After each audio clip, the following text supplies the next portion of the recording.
साथियों नमस्कार, मेरा नाम विनोद बछेट्टी है। देश की राजधानी दिल्ली में रहता हूं। अब एक वीडियो कुछ ही मिनट पहले अभी भी मेरे पास आया, जिसमें दिल्ली के मुख्यमंत्री आम आदमी पार्टी के संयोजक अरविंद केजरीवाल जी ने उत्तराखंड की राजधानी देहरादून में कहा कि भाई हम यहाँ चुनाव लड़ रहे हैं, बहुत अच्छी बात है, आपको लड़ने का अधिकार है। और आपने कहा कि भाई युवाओं की पसंद है, कर्नल कोठियाल जी सीएम का चेहरा होंगे, वो भी बहुत अच्छी बात है। लेकिन आपने युवाओं के बारे में आपने कहा मैं देश की राजधानी दिल्ली में हूँ, आप यहाँ के मुख्यमंत्री हैं।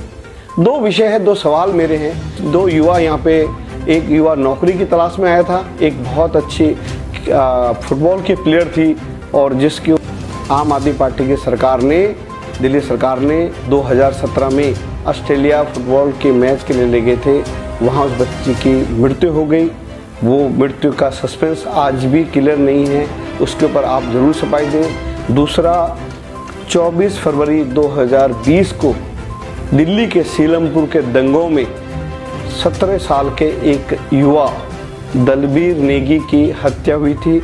उस हत्या में आपके एक पार्षद का नाम भी आ रहा है, उसमें भी आप जरूर सफाई दें, क्योंकि आप देवभूमि में जिस तरह के आप उस पवित्र भूमि में इस तरह की आप युवाओं के नाम पर आप कह रहे हैं कि युवाओं की मांग है, युवाओं की पसंद है, उसके ऊपर अपना जरूर जवाब दें साथियों।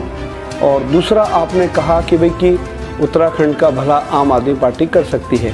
दिल्ली में 70 विधानसभाएं हैं, आपकी पार्टी में भी उत्तराखंड के बहुत सारे कार्यकर्ता बहुत समय से लगे हुए हैं, लेकिन आपने विधानसभा में दिल्ली में एक व्यक्ति को भी चुनाव नहीं लड़ाया। मैं क्या समझूं कि आपको उत्तराखंड के लोगों पे विश्वास नहीं, या उत्तराखंड का जो कार्यकर्ता आम आदमी पार्टी में काम करता है वो काबिल नहीं है, या उसके ऊपर आपको शक है, इसका भी आप जरूर जवाब दीजिएगा साथियों।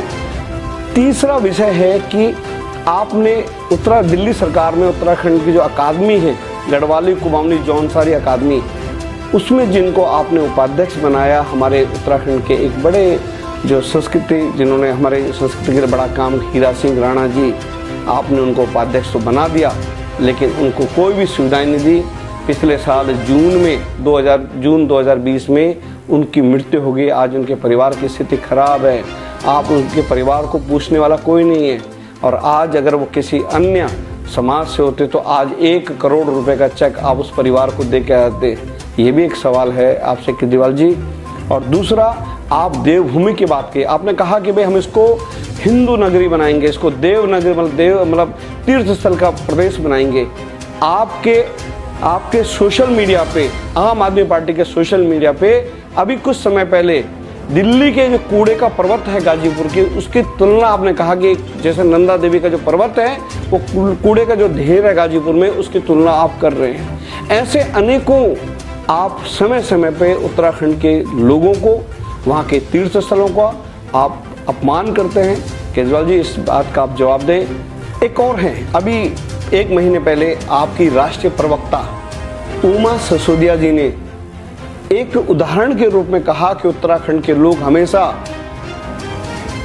ऐसा कहा कि केंद्र की तरफ नजर उठा के रखते हैं। और उन्होंने जो उदाहरण पेश किया, उन्होंने कहा कि एक होटल के आगे जब लोग बाहर निकलते हैं तो सामने खड़े हुए कुत्ते जिस तरह से नजर लगाते हैं कि कोई अंदर से आने वाला आदमी या कोई भी जो आएंगे वो एक रोटी का टुकड़ा डालेंगे, इस तरह की तुलना उन्होंने कहा कि भाई उत्तराखंड के लोग हमेशा कुत्तों की तरह मुंह उठा कर रहते हैं कि भाई कोई हमारे पास टुकड़ा फेंकेंगे। ये भी बड़े शर्म की बात है। इसके ऊपर आपका क्या कहना है? मुझे उम्मीद है कि कहीं न कहीं ये वीडियो आप तक पहुँचेगा, आप इन विषयों पे जवाब देंगे। केजरीवाल जी, ये उत्तराखंड है, देवभूमि है, यहाँ का व्यक्ति बहुत स्वाभिमानी है, ये देना जानता है, लेना नहीं जानता।